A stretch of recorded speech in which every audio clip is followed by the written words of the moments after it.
রোববার সকালে রাস্তায় কুড়িয়ে পাওয়া নবজাতকটি শেষ পর্যন্ত মারা গেছে। সারা রাত মৃত্যুর সাথে লড়াই করে হাসপাতালে শেষ নিঃশ্বাস ত্যাগ করে সে। জন্মের পরপরই শিশুটিকে শনিবার রাতে রাজধানীর সায়েন্স ল্যাবরেটরি এলাকায় ছুঁড়ে ফেলা হয়েছিল। ডাক্তাররা বলছেন, উঁচু কোনো জায়গা থেকে নিচে ফেলে দেওয়ার কারণে শরীরে প্রচুর রক্তক্ষরণই কেড়ে নেয় তার জীবন। আরো শুনুন বদরুদ্দোজা বাবুর কাছে।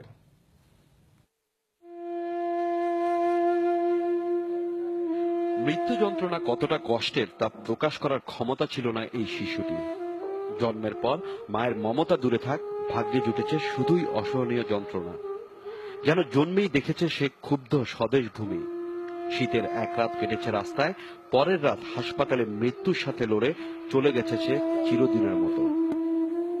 শিশুটির এই ছবি রোববারের, মৃত্যুর কয়েক ঘন্টা আগের।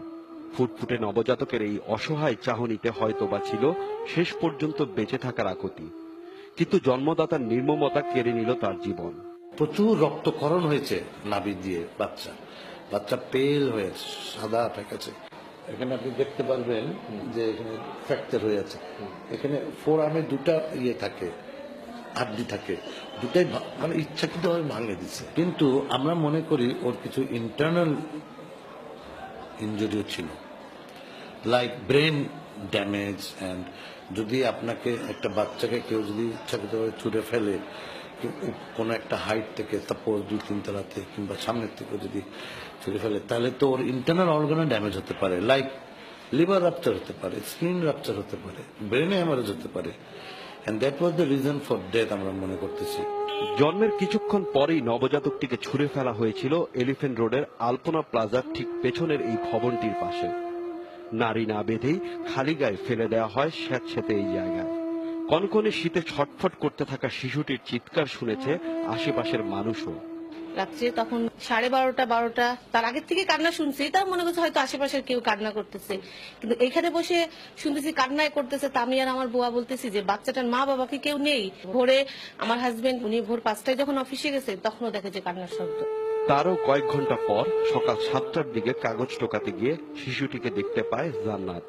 ততক্ষণে ঠান্ডায় রক্তক্ষরণে শিশুটির দেহ নিথর হয়ে পড়ে। মনে করছি বোতল এরম মনে করে তার এখন খারইছি খাইতো না কত ছায়া দেই যেন মানুষ ইয়া দেয় বাচ্চাটা উদাম উহুরো না ছিল, গা রক্ত ছিল এই যে এখন একটু, আর এই কুকসি দিয়া ছিল এই, আর এনটা চলে গেছে। আর এই যে বার্দাটা, এই বার্দাটা কালো হয়ে গেছে। শিশুটিকে নিয়ে কি করবে এখন, এমন দ্বিধাদ্বন্দ্বে যখন জান্নাত, তখন পাশ দিয়ে হেঁটে যাওয়া পারুর রহমান এগিয়ে আসেন। মমতায় বুকে তুলে নেন শিশুটিকে, দ্রুত নিয়ে যান হাসপাতালে, পরিচয় দেন নিজের সন্তান বলেই। কিন্তু এই মায়ের শত মমতা হেরে যায় গর্ভধারিণী মায়ের অবহেলার কাছে। এই যে মা, একটা মা একটা সমাজের কাছে হেরে গেল। একটা মাতৃত্ব যে কত বড়, কত মা আছে মা হইতে পারে না, সে মা হইয়াও সে বাচ্চাটাকে ওইভাবে শেষ করে দিল নিজের হাতে।